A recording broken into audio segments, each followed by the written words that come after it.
All right, what's going on, you guys? Nick here with Nick's Trying the Power. So in this video, I want to talk about the first bodybuilder in bodybuilding history to ever achieve a perfect score in bodybuilding. Now, this bodybuilder was none other than the legendary Mike Mentzer.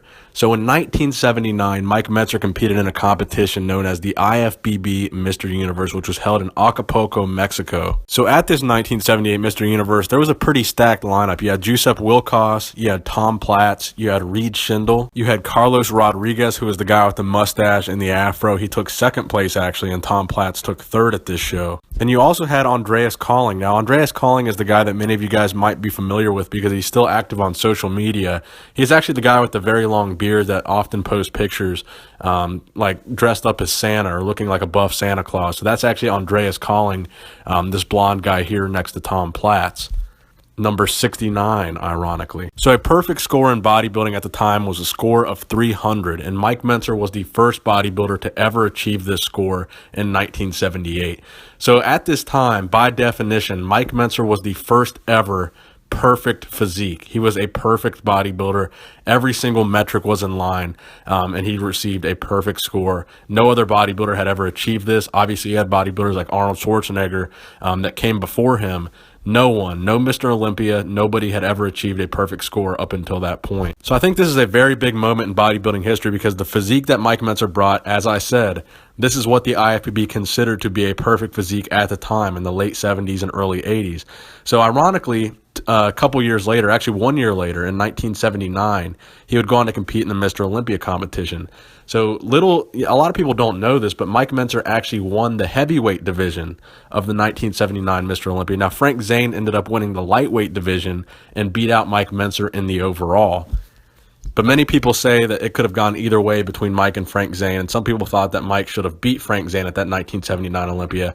So 78 had a perfect score. 79, he won the heavyweight division of the Mr. Olympia, almost won the overall. So now the controversial thing about this is, despite the fact that a lot of people thought that Mike Mentzer should have beat Frank Zane, is Mike Mentzer also got a perfect score at the 1979 Mr. Olympia. He also had a score of 300 in 1979 as well.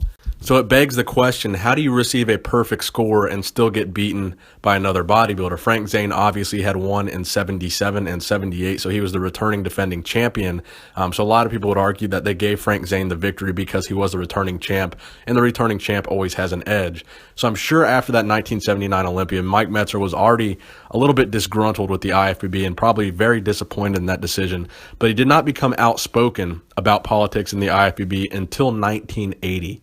So the 1980 Mr. Olympia obviously goes down in history as the most controversial Olympia of all time. In that Mr. Olympia, Mike Mentzer goes from winning the heavyweight division at the Olympia with a perfect score to a tie for fourth place with Boyer Co. at the 1980 Mr. Olympia. So after the 1980 Olympia, Mike Mentzer retired at the age of 29 years old because he believed the contest was rigged, and he said that until the day that he died.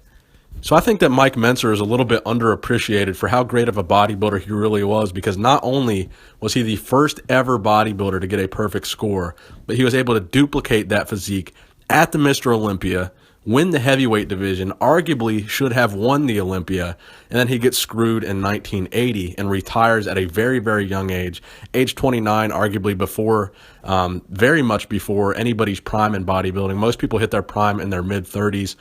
So Mike Mentzer could have had many competitive years to come. In fact, he only had just turned pro at that Mr. Universe competition where he got that perfect score. So he'd only had about 2 years of a competitive career in the IFBB. So you could make the argument his physique was just getting started, and he could have taken it even further from that point forward and arguably he could have became Mr. Olympia had he not retired in future years, because obviously in 1980 and 81, Franco won in 81 very controversially, and in 82 you had Chris Dickerson win, neither of which in my opinion were very impressive years for the Mr. Olympia. I think had Mike Mentzer continued and competed in 1981, he could have won that Olympia, and he could have also won the 82 Olympia. So again, I just kind of thought that was worthy of a video because I don't think people realize how good of a bodybuilder Mike Mentzer really was. I mean, they recognize him for having this great posing, this great crucifix pose, a great vacuum, his heavy-duty training methods, and people recognize him as a great bodybuilder. But I don't think they understand the potential that Mike Mentzer really had to have been Mr. Olympia one day, and he retired because he thought it was rigged. That just goes to show how deep politics actually run in bodybuilding and can ruin the potential for someone that arguably could have became the greatest in the sport. So let me know what you guys think in the comment section below about Mike Mentzer and his physique being considered a perfect physique, and let me know whether or not you think he could have won an Olympia had he not retired at the age of 29. Thank you guys for watching the video. I hope you enjoyed it, and please give it a thumbs up if you did enjoy it. Nick Strength and Power, signing out.